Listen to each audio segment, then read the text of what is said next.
Deep beneath the sun-scorched sands of southern Iraq, a silent library of clay lies buried. These are the records of Sumer, the first urban civilization. Here, etched in wedge-shaped symbols, is a story that predates the great floods and the rise of kings. It is a chronicle of the Anunnaki, the powerful beings who descended from the heavens to shape the world. Initially, these masters crafted humanity to serve their celestial will, toiling in the gold mines and tilling the soil. But as centuries pass, the human population swells. The once quiet valleys are filled with the clamor of 1,000 cities. In the great halls of the divine, the gods grow restless. The silence they once cherished is gone, replaced by the relentless noise of their own creation. A threshold is crossed, and the creators begin to fear the created. The sun hangs heavy over a landscape that does not yet know the footprint of a human being. This is the earth of the deep past, a world of raw elements, shifting tectonic plates, and untamed rivers. In the silent canyons and the depths of the Mesopotamian basin, there is no sound of commerce, no prayer, and no song. There is only the rhythmic, metallic thud of tools striking stone. According to the ancient cuneiform records of the Atrahasis and the Enuma Elish, this is the era when the gods lived alone on the planet. But the word God carries a different weight here. These are the Anunnaki, the great ones who have descended from the heavens, and beneath them, a secondary tier of celestial beings known as the Igigi.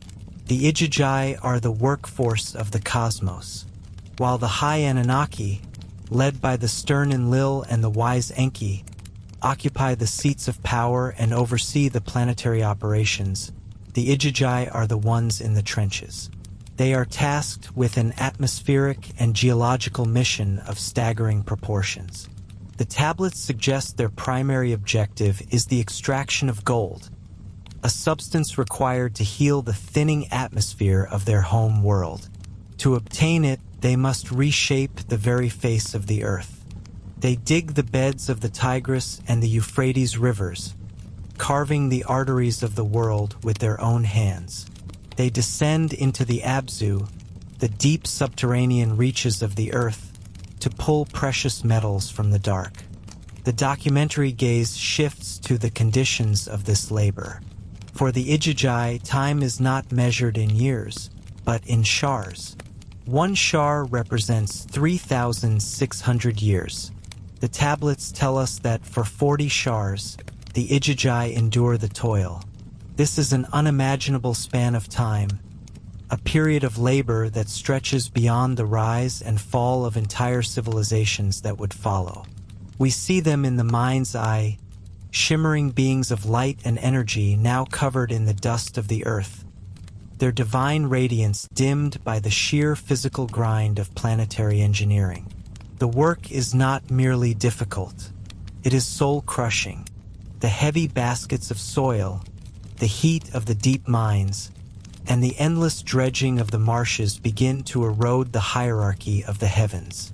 As the centuries pile upon centuries, the silence of the earth is replaced by a low, vibrating hum of discontent. It starts as a murmur in the barracks, a shared glance between workers in the mud of the riverbeds. The Igigi are immortal, but they are not immune to exhaustion or the feeling of injustice. They look up from their shovels and see the great Anunnaki living in the comfort of their established estates, directing the work from afar, safe from the heat and the grime. The disparity between the rulers and the laborers becomes a poison. The tablets record this shift with chilling clarity. The labor of the gods was great, the work was heavy, the distress was much. The tension reaches a breaking point under the cover of a moonless night. The Igigi decide that 40 shars of servitude are enough. They do not merely stop working. They organize. In a move that mirrors the labor strikes of the modern industrial age, these celestial workers cast aside their tools.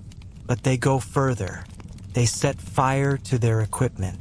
The picks, the shovels, and the heavy baskets that have been their constant companions for millennia are piled high and ignited.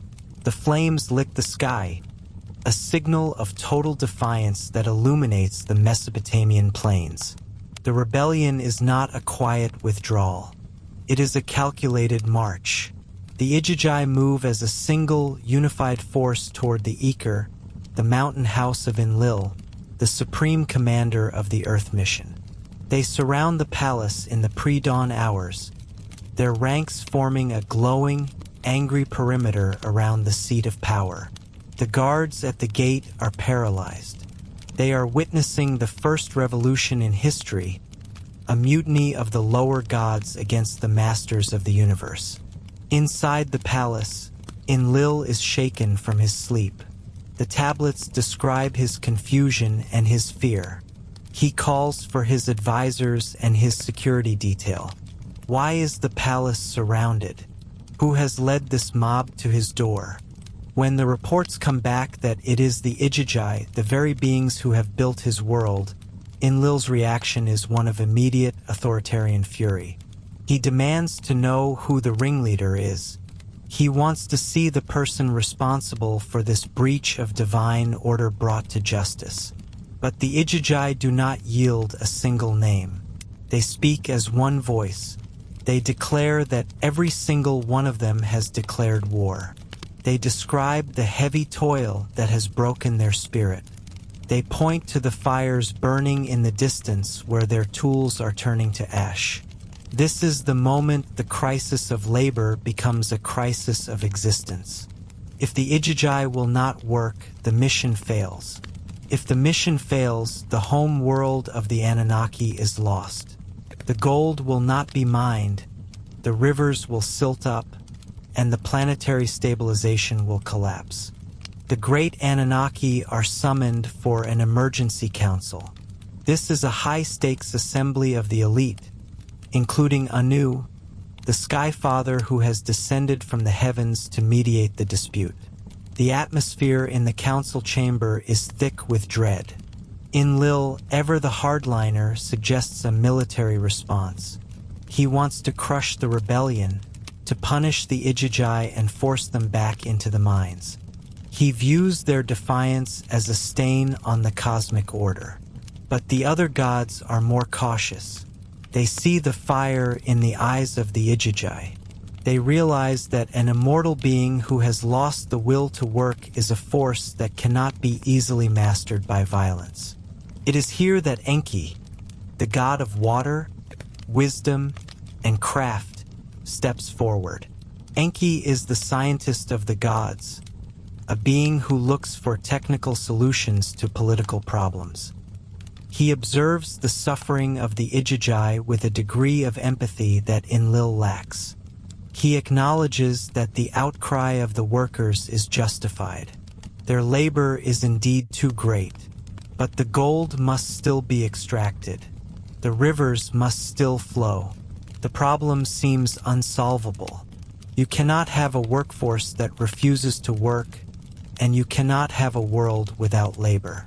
Enki's mind turns to the possibilities of the earth itself.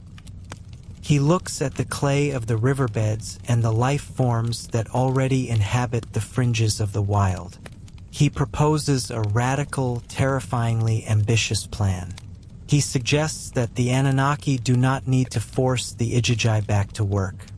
Instead, they can create a substitute, a new kind of being, one that possesses the intelligence to use tools and follow instructions, but one that is tied to the physical laws of the earth. A being that is not immortal and therefore a being whose labor can be managed through the cycle of birth and death. The council falls silent. The idea of creating life to serve as a biological machine is a threshold they have never crossed. It is a solution born of desperation and the refusal of the Igigi to continue their servitude. The tablets reveal that this was not an act of divine love or a desire for companionship. The creation of what would become humanity was a tactical response to a labor strike. It was a way to break the deadlock between the elite Anunnaki and the rebellious Igigi. As the debate rages in the halls of the gods, the Igigi wait outside the gates. They have forced the hand of their creators. They have successfully shifted the burden of existence. The documentary lens lingers on the face of Enki as he begins to formulate the genetic and spiritual requirements for this new creature. He knows that to make a worker capable of understanding the tasks of the gods, he must give them a spark of the divine. He must mix the clay of the earth with the blood of a god. This is the turning point of the Sumerian story. The rebellion of the Igigi ends the era of divine labor and begins the era of the human burden. The crisis of the gold seekers is resolved through an act of supreme engineering, but it is an act that carries unforeseen consequences. The gods are about to introduce a new variable into the planetary equation, a creature that will eventually grow in number and complexity until the creators themselves find that their solution has become their greatest problem. The stage is set for the arrival of the Lulu, the primitive worker, and the beginning of the human experience as a function of divine necessity. The fires of the Igigi rebellion die down, but the heat of that fire is transferred into the very blood of the first humans, a legacy of defiance and labor that will define the species for all time. The high assembly of the Anunnaki sits in a state of uneasy silence. The great deep, the Abzu, ripples with the aftershocks of a near catastrophe. For ages, the lower gods, the Igigi, have maintained the earth.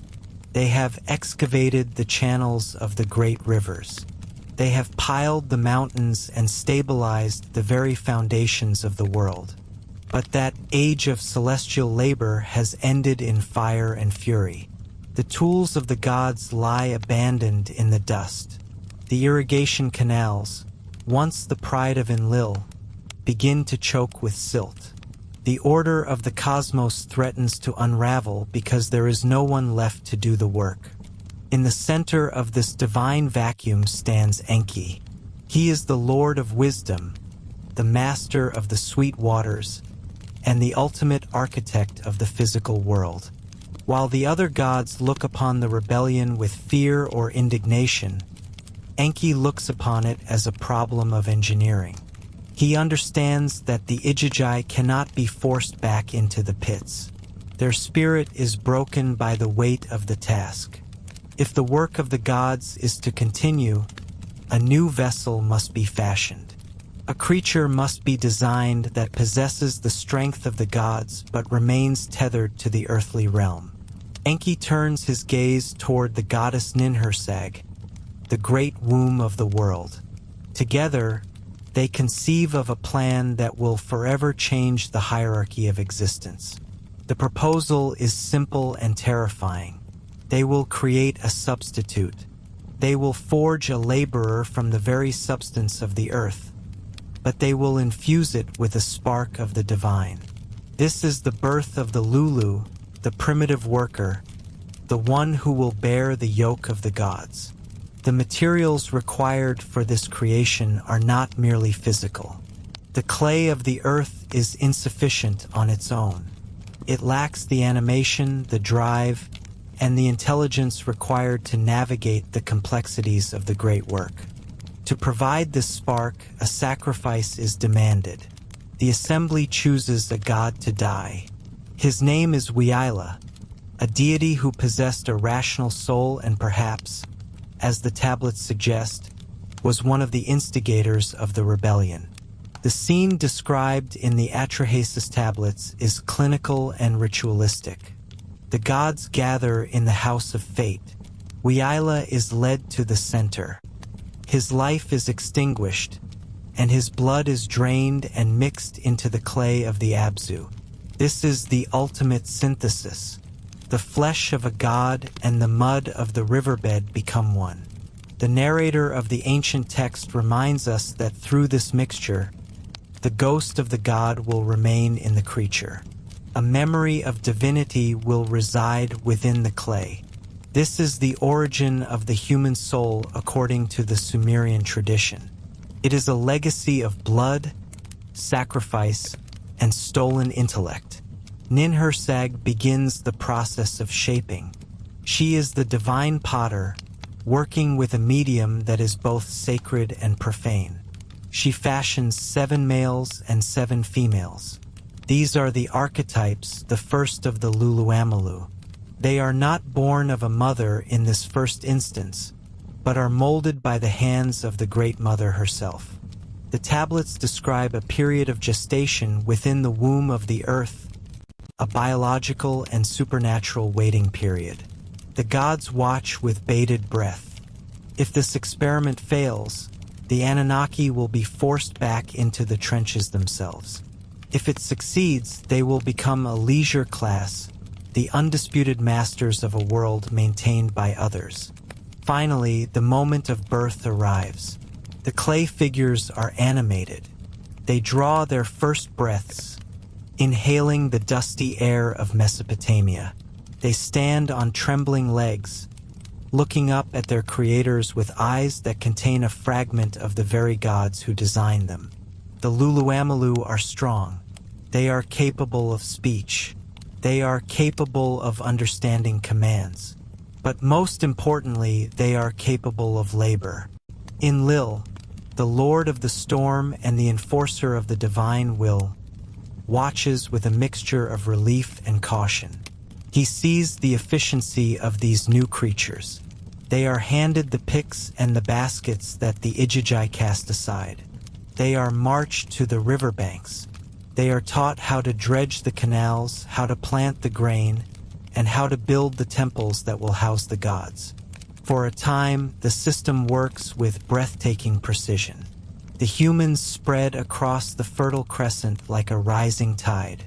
They are industrious and prolific. Under the guidance of Enki, they build the first cities, Eridu and Shuruppak. They organize themselves into hierarchies that mirror the assembly of the gods. The burden of the Anunnaki is lifted. The great gods now spend their days in their temples, receiving offerings of beer, bread, and meat. They have successfully offloaded the physical cost of existence onto their new creations. But there is a flaw in the design, or perhaps a deliberate feature hidden by Enki. The blood of the rebel god Weyila does not just provide intelligence. Provides a sense of self. Provides a drive to survive and to multiply. The humans are not static tools. They are biological entities that respond to the environment. And the environment of the ancient world is generous. The humans thrive beyond any expectation the gods had envisioned. As the centuries pass, the population of the Luluamalu explodes. What began as 14 prototypes becomes a multitude that covers the earth. The silence that the gods enjoyed after the Ijiji rebellion is replaced by a new sound. It is the sound of thousands of voices. It is the sound of grinding stones, the bleating of livestock, and the constant chatter of a species that never stops moving. From the perspective of the Anunnaki, the humans are beginning to change from a solution into a nuisance. They are no longer the quiet, obedient laborers of the first generation. They have developed their own cultures and their own desires. They have become loud. In the Sumerian worldview, noise is more than just sound. It is a sign of chaos. It is a sign of a world out of balance. Enlil, who has always been a god of order and silence, finds himself unable to sleep. The clamor of humanity rises from the earth and penetrates the heights of the heavens. He paces his temple in Nippur, looking down at the teeming masses of humans with growing resentment. He remembers the days when the earth was quiet, when the gods walked alone in the gardens of the world. The humans were meant to be a convenience, but they have become a plague of noise. The tension between the creators and the created begins to tighten. The Anunnaki are faced with a paradox. They need the humans to maintain the infrastructure of the world and to provide the sacrifices that nourish the divine. Without the humans, the gods would have to return to the dirt. But with the humans, the gods can find no peace. The Luluamalu have fulfilled their purpose too well. They have mastered the earth, and in doing so, they have begun to crowd out the gods themselves. The tablets describe this era as one of increasing friction. The divine assembly meets again, but this time the atmosphere is not one of desperation for workers. It is an atmosphere of irritation and anger. The gods discuss the human problem. Some suggest more rigorous control. Others suggest culling the population. But Enlil wants a more permanent solution. He sees the humans not as individuals, but as a collective noise that must be silenced. The irony of the situation is profound. The gods created humans because they were tired of working. Now they are tired of the very creatures who did the work for them. The blood of the rebel god, mixed into the clay, begins to manifest in the human spirit. The humans are not just laborers. They are survivors. They are innovators. They are beginning to realize their own power. In the shadows of the temples, the priests and the kings of men begin to sense the divine displeasure. They see the signs in the stars and in the shifting winds.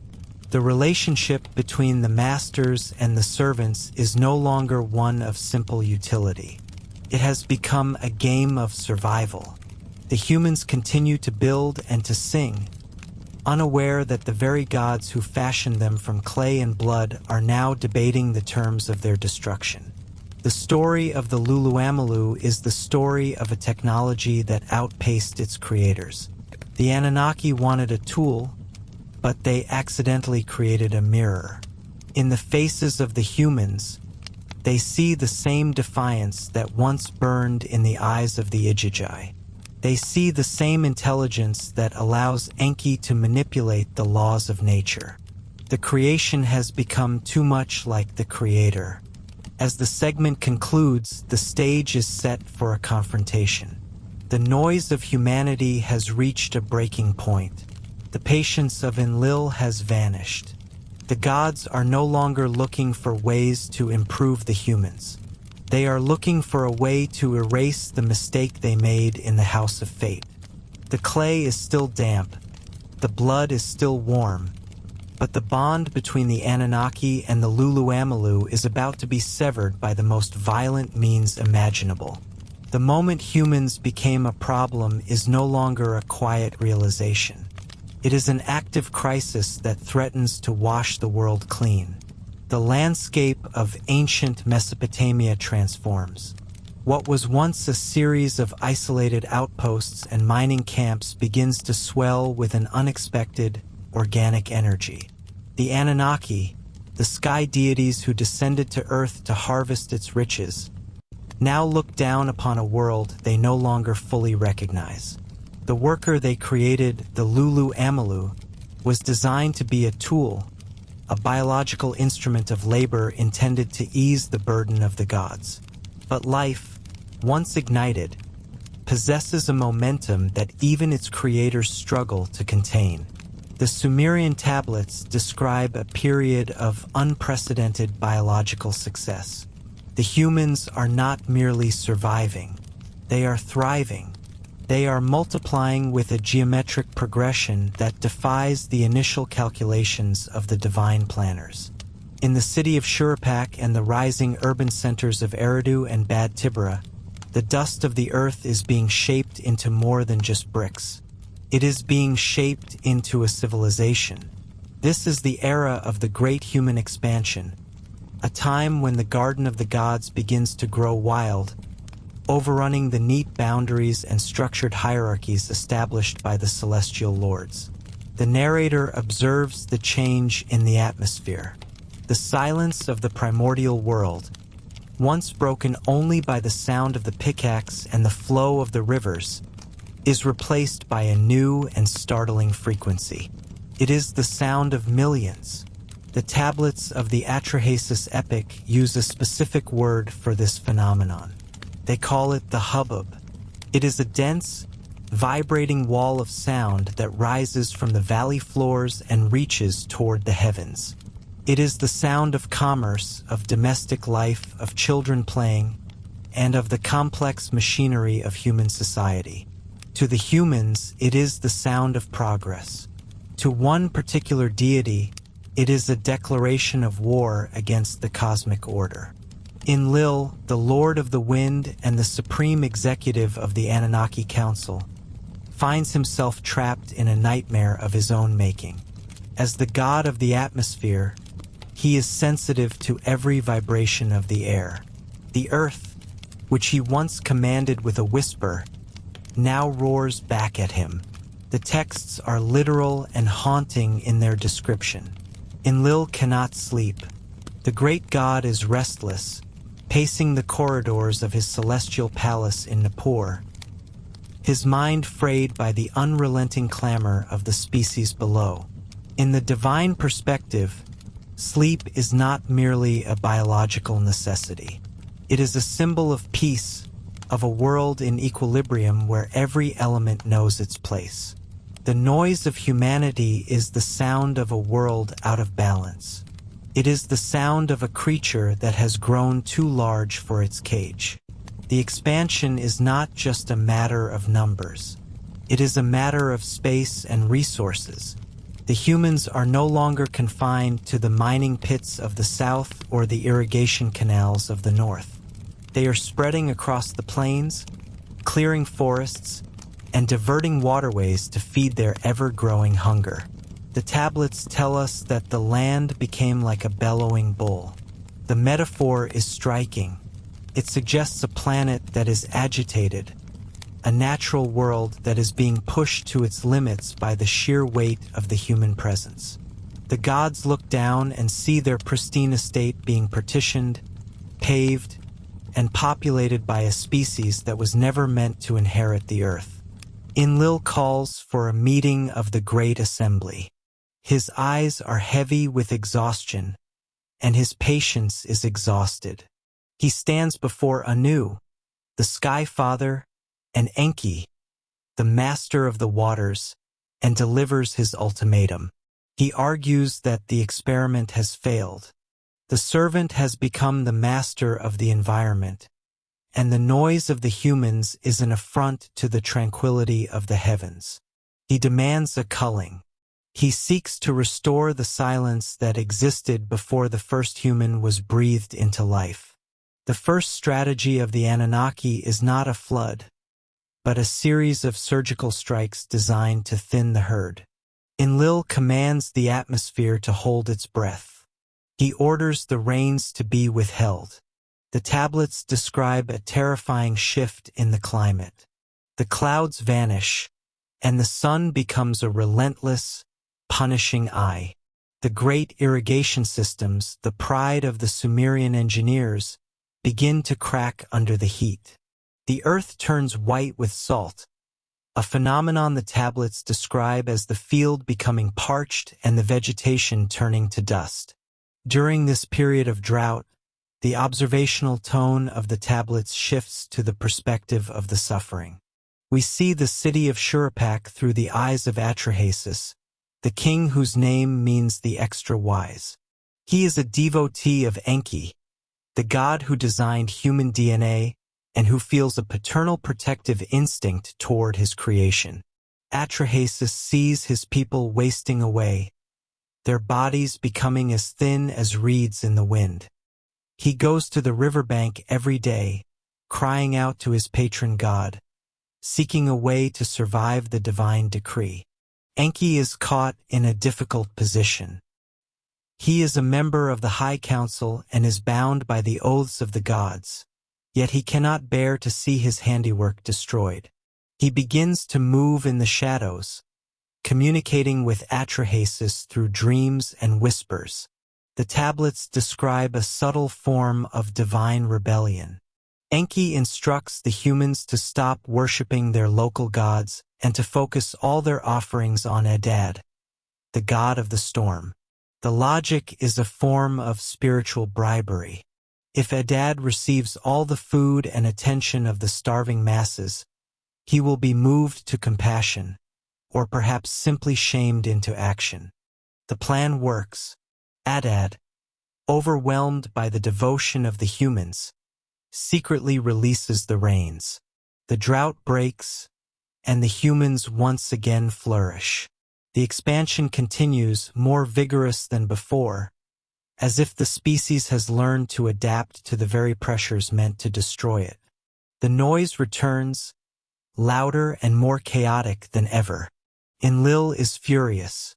He realizes that someone within the council is leaking the divine secrets. He doubles down on his efforts to silence the world. Next comes the plague. The tablets speak of the Surupu disease, a wasting sickness that sweeps through the crowded cities. This is the first recorded instance of an epidemic in human literature. It is portrayed as a biological weapon deployed from the heavens. Once again, the humans are brought to the brink of extinction. The streets of the great cities are filled with the sounds of mourning. But once again, Enki provides the key to survival. He instructs the humans to build houses of healing and to appeal to the gods of medicine. The plague is contained. The human spirit proves to be as resilient as the biological code Enki provided them. The tension between the gods reflects a fundamental philosophical divide that still resonates today. On one side is Enlil, the advocate for sustainability and order. He views humanity through the lens of a manager who sees a resource being depleted and a system being overwhelmed. To him, the human expansion is a cancer, a runaway reaction that must be stopped for the sake of the planet's integrity. On the other side is Enki, the visionary and the artist. He sees the humans as a masterpiece of complexity, a species that carries the spark of the divine and the potential for infinite growth. To Enki, the noise is not a nuisance. It is the music of life. But as the centuries pass, the scale of the human expansion reaches a tipping point. The tablets suggest that the population reaches a level that even Enki can no longer easily protect. The cities are now sprawling metropolises that cover the horizon. The forests have been replaced by orchards, and the wild rivers have been tamed into a grid of canals. The natural world has been entirely subordinated to the human will. The noise of the world is no longer just a sound. It is a physical force, a vibration that shakes the foundations of the temples. Enlil makes his final stand in the assembly. He argues that half measures have failed. The drought was bypassed. The plague was defeated. Famine was averted through human ingenuity and divine interference. The species is too clever, too adaptable, and too numerous to be controlled by targeted strikes. He proposes a total erasure. He calls for the gates of the heavens to be opened and for the subterranean reservoirs of the deep to be unleashed. He calls for the deluge. The tablets record a moment of profound silence in the divine court as the implications of this request sink in. To destroy the humans is to destroy the very labor force that maintains the earth. It is to return to the days of backbreaking toil for the gods themselves. But for Enlil, the price is worth paying. He wants his sleep back. He wants the earth to be a quiet garden once more, even if that garden is empty. The expansion of humanity, once a source of pride for its creators, has become the catalyst for the greatest catastrophe in the history of the world. The Sumerian records do not view this as an accident of nature. They view it as a calculated decision by a frustrated leadership, a response to a biological experiment that exceeded its design parameters. The humans have become a problem not because they were weak, but because they were too strong. They were too loud, too productive, and too successful. They filled the world until there was no room left for the gods. As the council deliberates, the people of the earth remain unaware of the clouds gathering in the higher dimensions. They continue to build, to trade, to love, and to grow, their voices rising in a magnificent, terrifying chorus. They are at the height of their first great civilization, unaware that their very success has marked them for termination. The great human expansion is about to meet the great divine correction. The noise of the world is about to be replaced by the sound of rushing water. The fertile plains between the Tigris and the Euphrates undergo a transformation that the heavens did not fully anticipate. What began as a small, managed workforce of biological laborers has evolved into a sprawling, vibrant, and incredibly loud civilization. Thousands of years pass in the blink of a divine eye, and the landscape of Mesopotamia is no longer a quiet garden of the gods. It is a tapestry of brick, bitumen, and bone. The city-states of Eridu, Bad Tibera, and Larak rise from the dust, their ziggurats reaching toward the sky like defiant fingers. Within these walls, the human population is doubling, then tripling, then expanding beyond any boundary the Anunnaki ever established. The Sumerian tablets describe this era with a specific and haunting term. They call it the Huber. In the ancient tongue, this word translates to noise, but it carries a weight far heavier than simple volume. It is the sound of a species thriving. It is the collective roar of a million voices praying, arguing, singing, and mourning. It is the rhythmic thud of the loom, the grinding of the millstones, and the relentless crying of infants in the heat of the afternoon. For the Anunnaki who dwell in the heights of the ether, this noise is not a sign of success. It is a vibration that penetrates the very foundations of their celestial peace. Enlil, the Lord of the air and the primary executor of divine will, finds himself at the center of a growing psychological crisis. In the high documentary style of the Atrahasis epic, we see a god who is fundamentally different from the benevolent deities of later traditions. Enlil is a figure of order, a celestial administrator who values the stillness of the cosmos above all else. He is the one who granted the gift of breath and the mandate of labor, yet he now finds himself a prisoner of his own design. The tablets record his growing agitation with startling clarity. He cannot find rest. The world has become a drum that never stops beating. The narrator of the ancient text observes that the land is bellowing like a wild bull. This metaphor is significant. A bull in the ancient world is a symbol of raw, unchanneled power and fertility. To Enlil, humanity is no longer a collection of workers tending the irrigation ditches. They have become a force of nature that is increasingly difficult to predict or contain. Every hearth fire lit in the city of Shuruppak adds to a haze that obscures the clarity of the divine vision. Every song sung in praise of Enki, the god of wisdom and the architect of the human form, feels like a personal affront to the peace Enlil believes he is owed. The problem is one of sheer biological momentum. When Enki and the mother goddess Mami first engineered the human prototype, they perhaps did not fully account for the drive of the human spirit to multiply and fill the void. The tablets suggest that in these early epochs, the human lifespan is significantly longer than what we know today. Generations overlap in a dense, crowded succession. There is no natural thinning of the herd. The cities are bursting at the seams, and the infrastructure of the world is beginning to groan under the weight of so many souls. We observe Enlil as he paces the corridors of his great temple in Nippur. He looks down upon the flickering lights of the valley and feels a profound sense of resentment. To a being who measures time in eons, the frantic, buzzing energy of human life is abrasive. It is a static that interferes with the music of the spheres. The gods are immortal, but they are not immune to the stresses of their environment. They require sleep. They require the silence of the void to maintain their own sense of divinity. But the hubris of the human race has robbed them of their sanctuary. The tension reaches a breaking point in the divine council. The Anunnaki gather, their faces illuminated by the flickering torchlight of a cosmic assembly.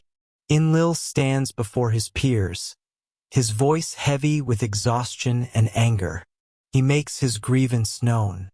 He tells them that the noise of mankind has become intolerable. He can no longer sleep because of their clamor. This is the pivotal moment where the relationship between creator and created shifts from one of utility to one of direct conflict. The humans are no longer the solution to the gods' labor problems. They have become the problem themselves. Enki, the god of the sweet waters and the one who holds the secrets of life, listens to these complaints with a different perspective. He is the one who mixed the clay and the blood. He is the one who understands the complexity of the human heart. For Enki, the noise is a sign of vitality. It is the evidence of a successful experiment. The tablets hint at a brewing rivalry between these two brothers. Enlil represents the cold, structural necessity of the universe, while Enki represents its messy, creative, and irrepressible growth. Enlil demands a solution, and his first instincts are not for total annihilation, but for a thinning of the ranks. He calls for a series of divine interventions designed to quiet the world. This is the beginning of what historical scholars call the trials of Atrahasis. Enlil commands that the clouds withhold their rain. He orders the earth to seal its womb. He calls upon Namtar, the god of pestilence, to move through the streets of the cities like a cold wind. The documentary evidence in the clay reveals a harrowing period of human history. The tablets describe how the people of Sumer begin to suffer. The plague strikes first, a silent killer meant to dampen the roar of the crowds. But the humans do not simply roll over and perish. In a fascinating display of early religious psychology, the protagonist Atrahasis, acting on the secret advice of Enki, directs the people to stop worshipping their usual gods. Instead, they focus all their offerings and prayers exclusively on Namtar, the god of the plague.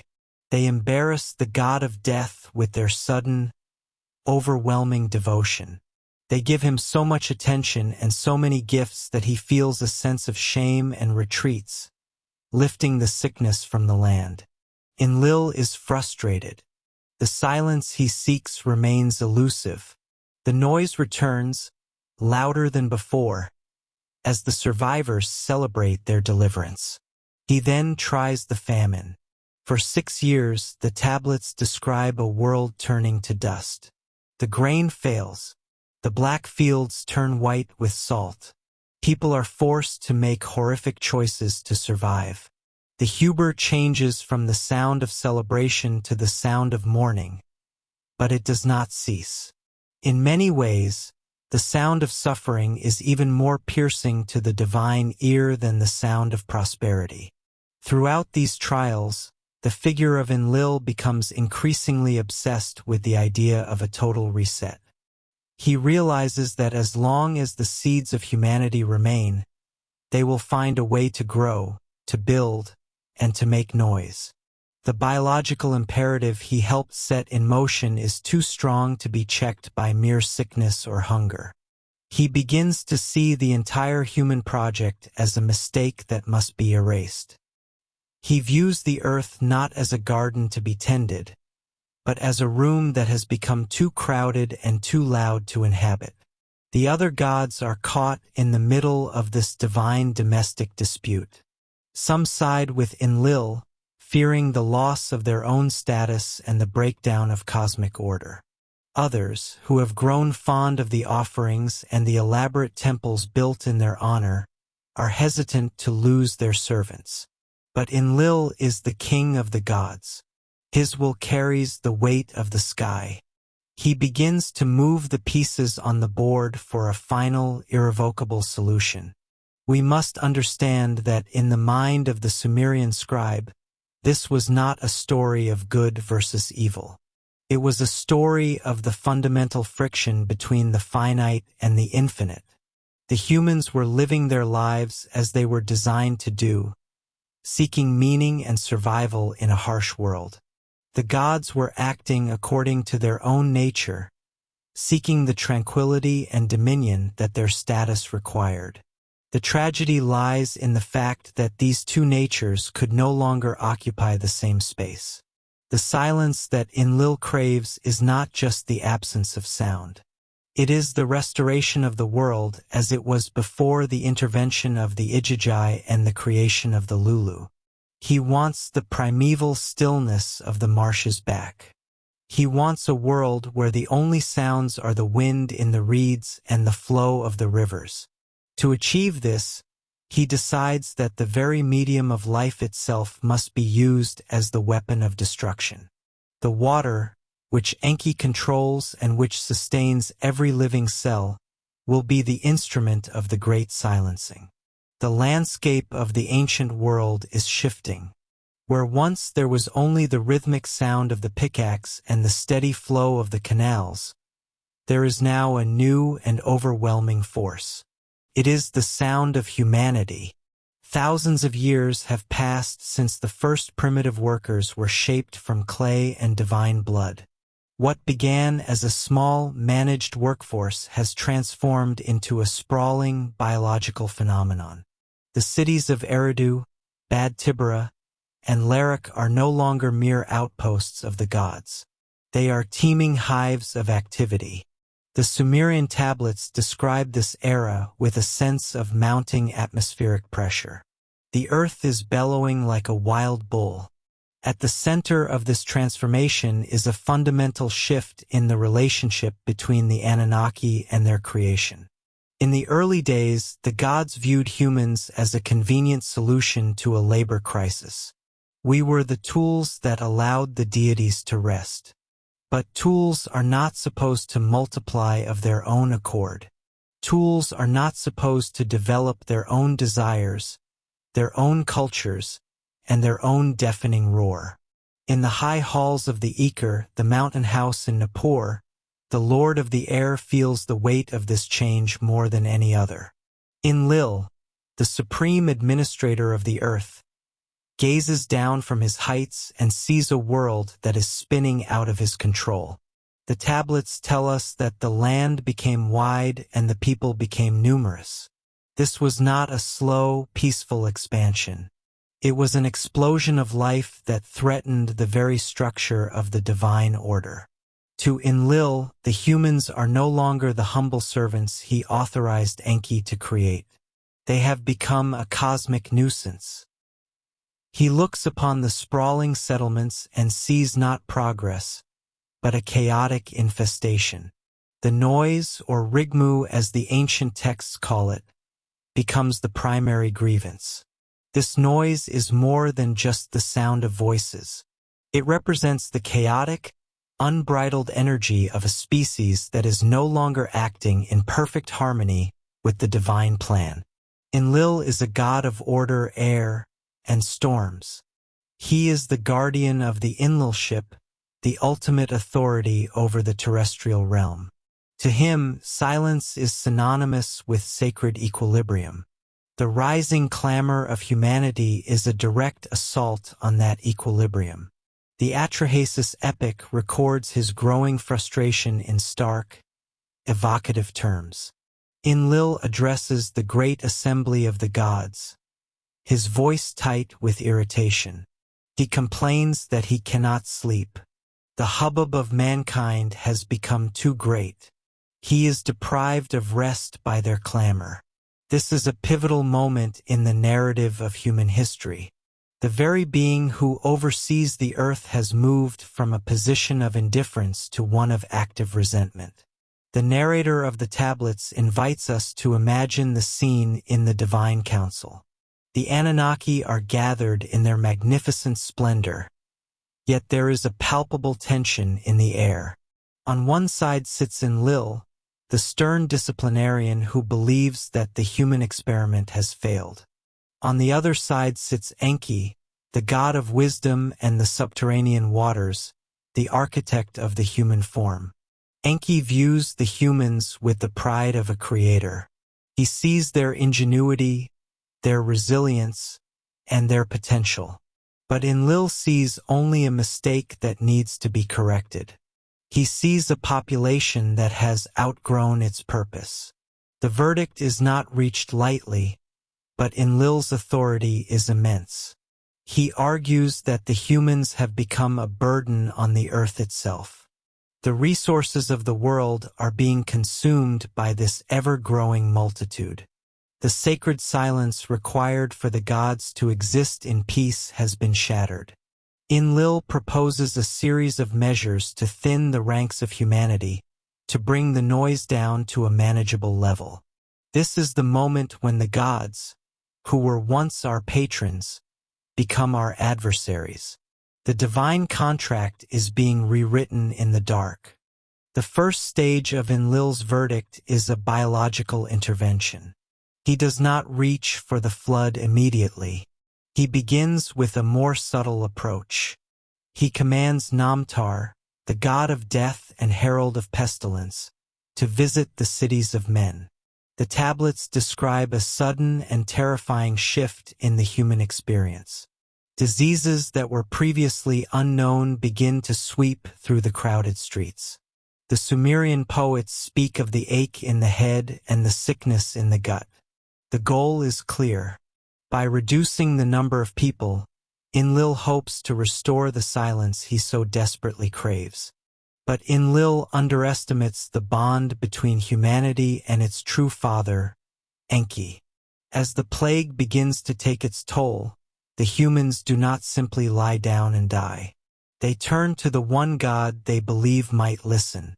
Enki, ever the strategist, whispers secrets into the ears of his favored priests.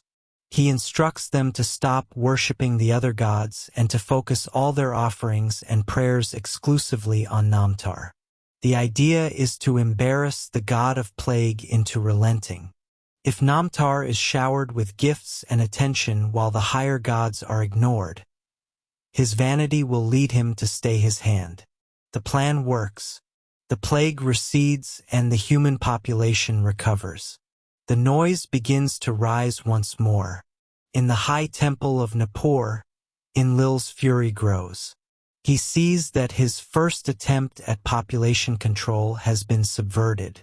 He realizes that there is a leak in the divine council, a traitor who is helping the humans survive. He does not yet point the finger at Enki, but the suspicion is there, simmering like a summer storm. Enlil's second verdict is more severe. If pestilence cannot silence the world, then hunger will. He commands Adad, the god of storms and rain, to withhold his gifts. He orders the clouds to remain dry and the earth to lock its womb. The great above is closed to the great below. The annual flooding of the rivers, which the Sumerians relied upon for their very existence, becomes erratic and then ceases altogether. The fields turn to dust.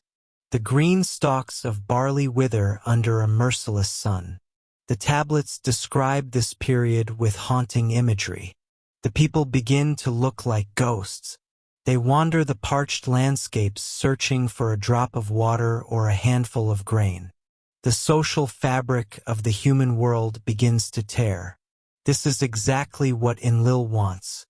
He believes that by pushing humanity to the brink of extinction, the survivors will be too broken and too few to ever disturb his peace again. He is attempting to force the world back into a state of quietude, to return to the era before the human clamor began. Yet once again Enki intervenes. He cannot bear to see his creation destroyed by the cold calculations of his brother. He finds ways to bypass the drought. He teaches the humans how to dig deeper wells, how to tap into the secret reservoirs of the Abzu, the freshwater abyss over which he presides. He provides them with the knowledge to survive the lean years. The human spirit, bolstered by divine secrets, refuses to break. The noise does not stop. It merely changes tone, from the sound of celebration to the sound of desperate struggle, but it remains loud enough to reach the ears of the gods. This conflict between Enlil and Enki is not just a family feud between two powerful entities. It represents a fundamental debate about the nature of life itself. Enlil represents the static order of the universe, where everything has a fixed place and a fixed limit. To him, humanity is a variable that has gone out of bounds. Enki represents the dynamic, evolving nature of life.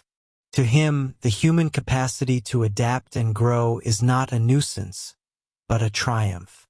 As the years pass and the drought fails to achieve its purpose, Enlil's frustration turns into a cold, hard resolve. He realizes that as long as humanity has a protector among the gods, they will always find a way to survive. He calls a final, ultimate assembly of the Anunnaki. This time, he does not just ask for a plague or a drought. He demands a total solution. He demands an oath of secrecy from every member of the council.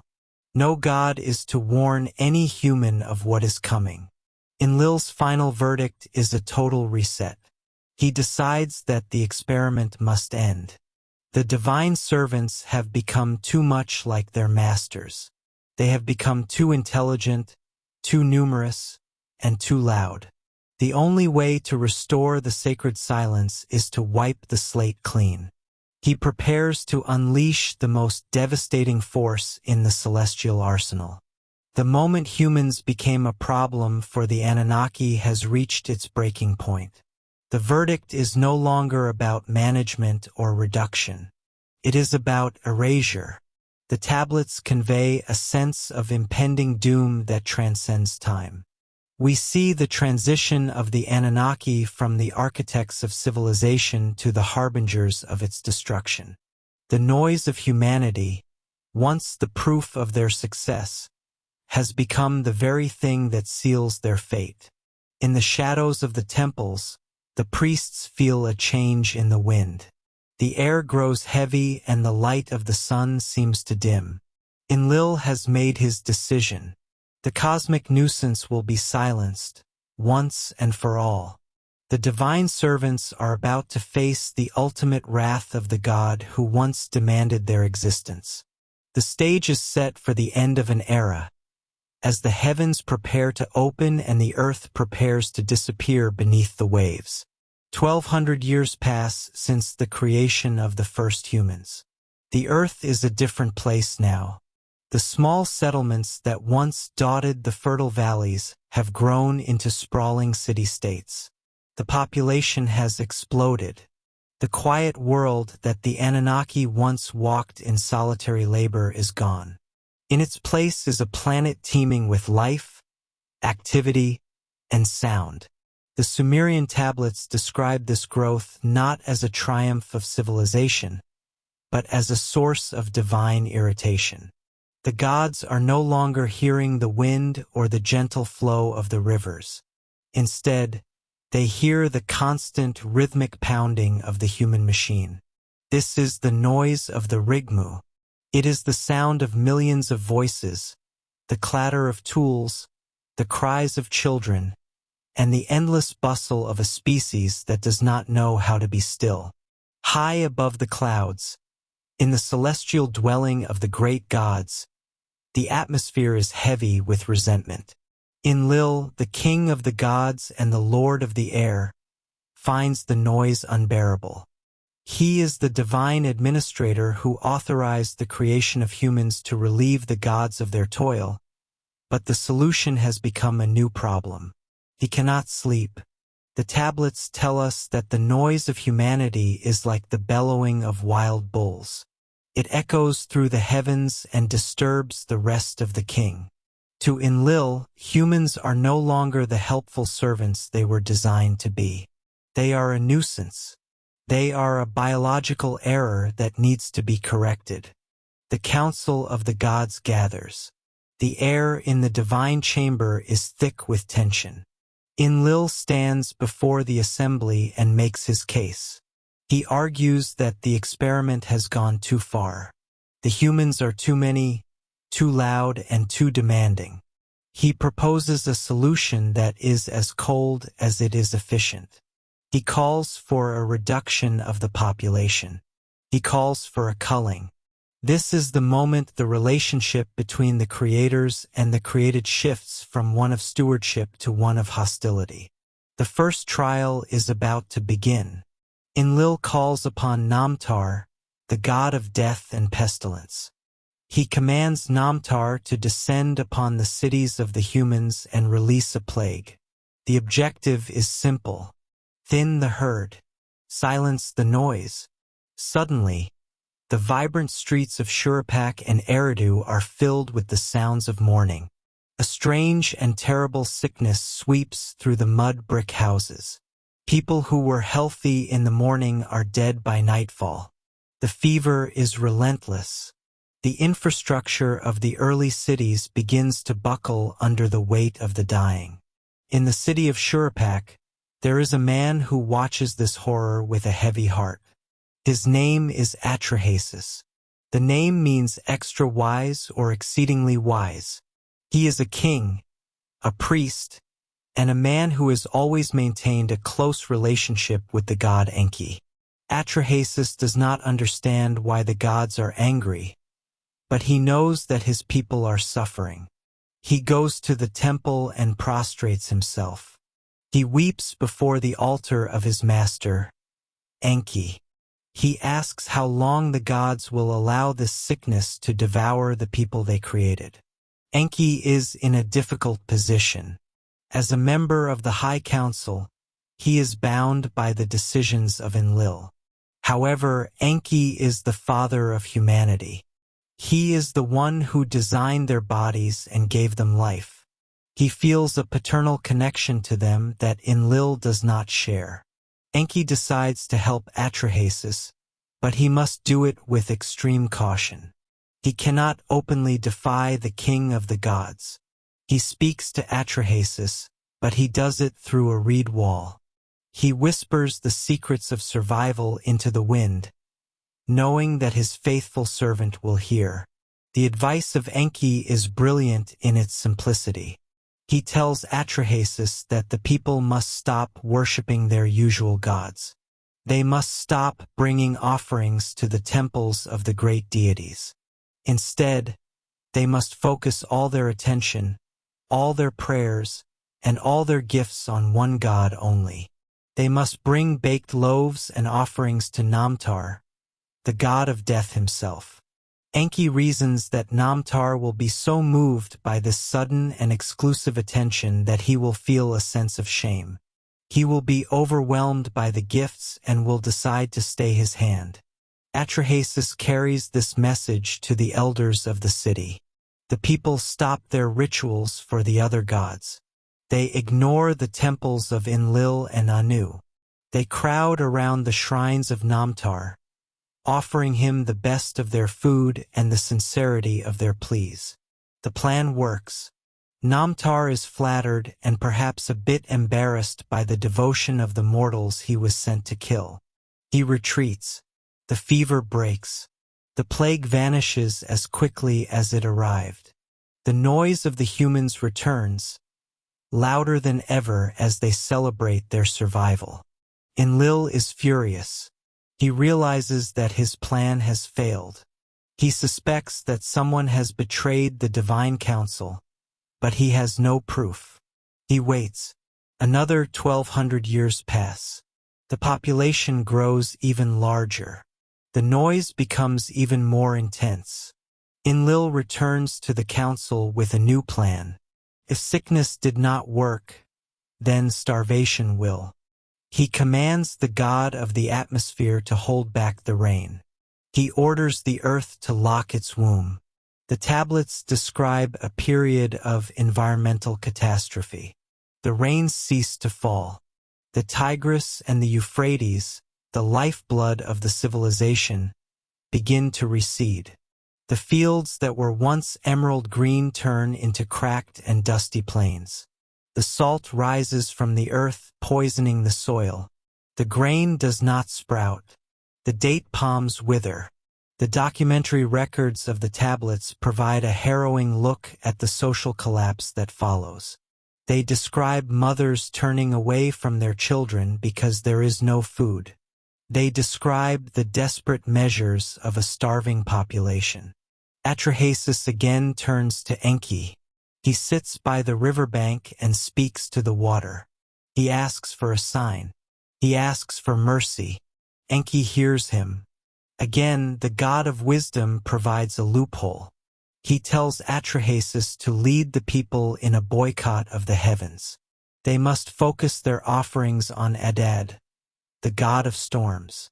They must embarrass Adad into releasing the rain. The people follow the instructions. They build a special temple for Adad and fill it with offerings. Adad is conflicted. He is under orders from Enlil to keep the skies closed, but he cannot ignore the prayers and the gifts of the people. Under the cover of darkness, Adad allows a mist to rise from the earth. He allows secret rains to fall over the fields of the humans. The crops begin to grow in secret patches. The famine is broken, and the human population survives once again. When Enlil looks down and sees the smoke of the hearth fires and hears the renewed clamor of the cities, his patience reaches its end. He realizes that Enki is actively subverting his decrees. The two gods clash in the divine assembly. Enlil accuses Enki of being a traitor to the divine order. Enki argues that the destruction of humanity is a waste of a precious resource and a violation of the purpose for which they were made. Enlil is no longer interested in debate. He is the supreme commander, and he decides on a final solution. He forces all the gods, including Enki, to take a sacred oath. They must swear that they will not intervene in the next event. They must promise that they will allow the full force of nature to cleanse the earth once and for all. Enlil decides that he will no longer use the slow methods of disease or hunger. He will use the most destructive force at his disposal. He will use the water. The tablets show a transition from a series of controlled cullings to a total war against human existence. The trials of Atrahasis have shown the resilience of the human spirit and the cleverness of the god who loves them.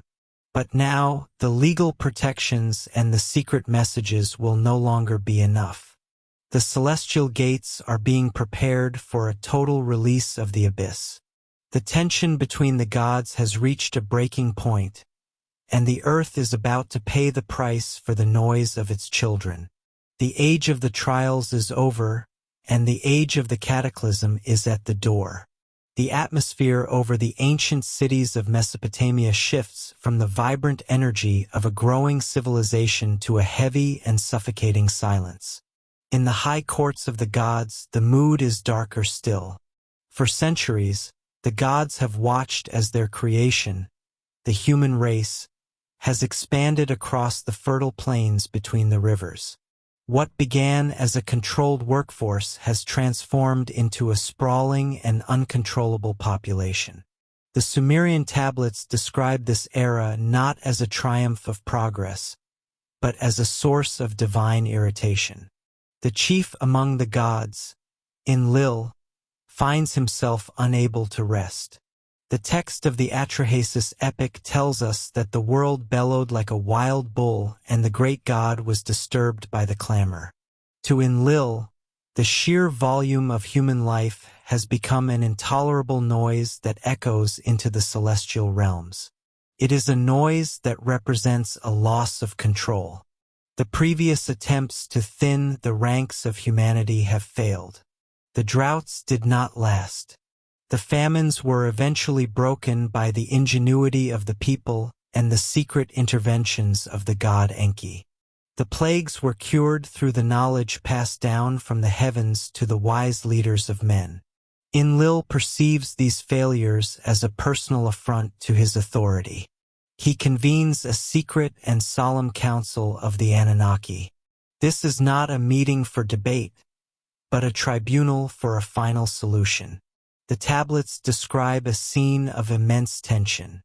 Enlil demands a total erasure of the human experiment. He calls for a catastrophe so absolute that no trace of the noise will remain. To ensure this plan succeeds where others have failed, he forces every member of the divine council to swear a binding oath of silence. No god is to warn a single human soul. The destruction must be a total surprise. Among the gathered deities, one figure remains conflicted.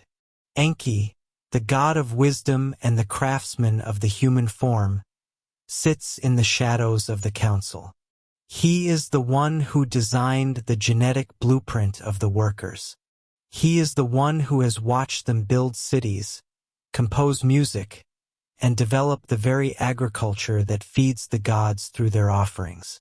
To Enki, the destruction of humanity is the destruction of his greatest work.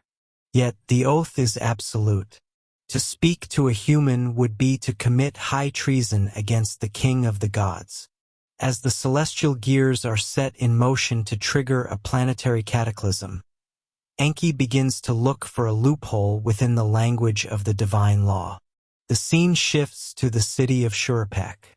Here lives a man named Atrahasis, a king and a priest known for his unwavering devotion to Enki. He senses that the world is changing. The birds have stopped singing and the winds carry the scent of cold, stagnant water. He spends his days at the shrine of his patron god, pleading for a sign. Enki hears these prayers, but he cannot answer them directly. Instead, he orchestrates a moment of profound cosmic trickery. Enki enters the reed hut where Atrahasis is known to rest. He does not address the man. Instead, he speaks to the wall of the hut itself. He tells the wall of reeds to pay attention. He commands the wall to listen to his instructions. Behind that very wall, Atrahasis is leaning close, capturing every word of the divine monologue. The instructions are precise and technical. Enki tells the wall that a great storm will sweep over the sanctuaries and destroy the seed of mankind. He tells the wall to tear down the house and build a boat. He gives the specific dimensions for a massive vessel, a perfect cube of 7 decks, reinforced with bitumen and pitch to make it watertight. He tells the wall to abandon possessions and save life. Atrahasis understands that the god is speaking through the structure to bypass the oath of silence. The king of Shurpak begins the construction immediately. He tells his people that Enlil is angry with him and that he must leave the city to live on the waters of the abyss. The citizens, unaware of their own impending doom, help him build the massive structure. They carry the timber and the heavy loads of bitumen, unknowingly assisting in the creation of the only life raft for the human race. As the vessel nears completion, the signs of the end become undeniable. The sun begins to lose its radiance and the moon appears distorted. The tablets describe the darkening of the sky as if a thick shroud is being pulled over the world. Atrahasis begins to load the boat. He brings in his family and his extended kin. He gathers the craftsmen who helped him build the ship, rewarding their labor with a chance at survival. He brings in the seeds of every plant and the animals of the field, both wild and domestic. This is a genetic treasury, a desperate attempt to preserve the biodiversity of the planet before the slate is wiped clean. The final moments are marked by a terrifying transition in the environment. The atmosphere thickens and the gravity of the situation settles over the earth like a physical weight. The onset of the deluge is not described merely as a heavy rain, but as a cosmic event that shatters the very foundations of the earth. The tablets tell us that the Anunnaki themselves are terrified by the scale of the destruction they have unleashed. As the storm begins, the gods retreat to the highest heavens.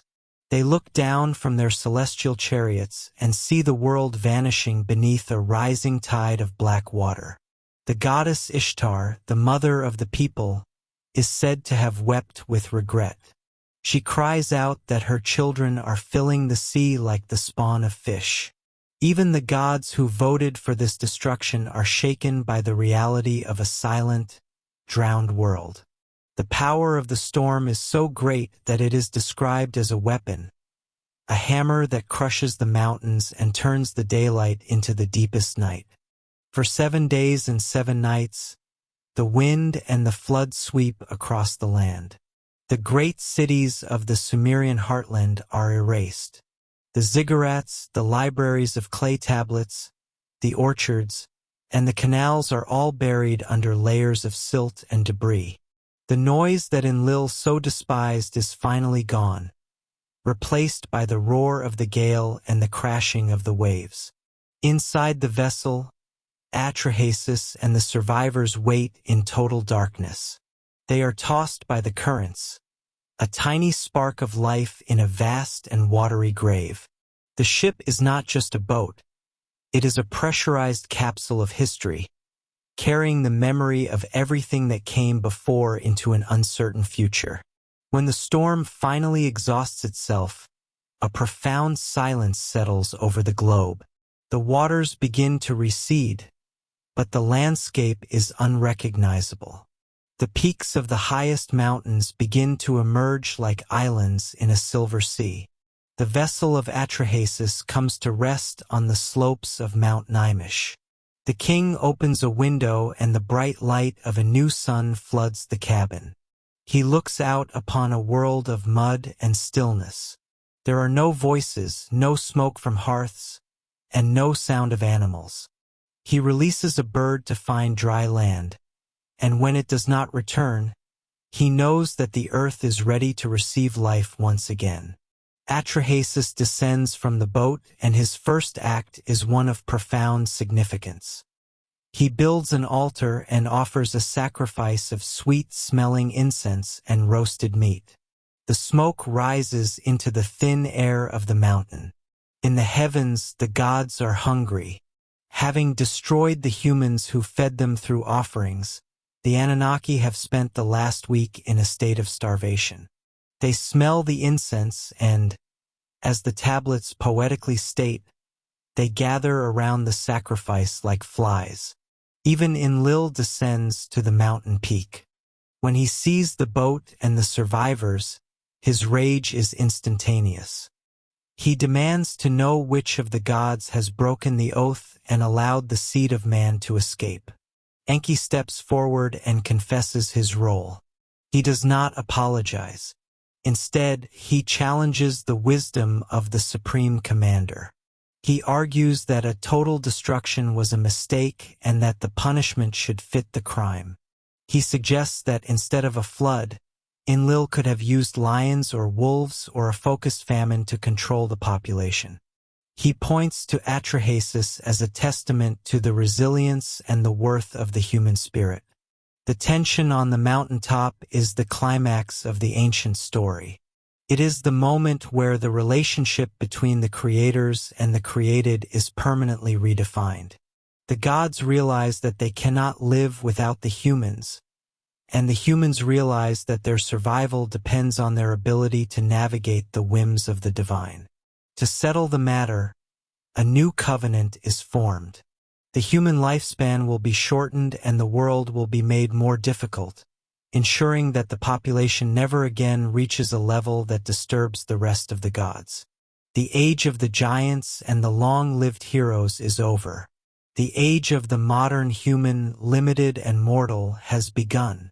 The waters have retreated, leaving behind a scarred Earth and a species that will never forget the day the heavens tried to turn back the clock.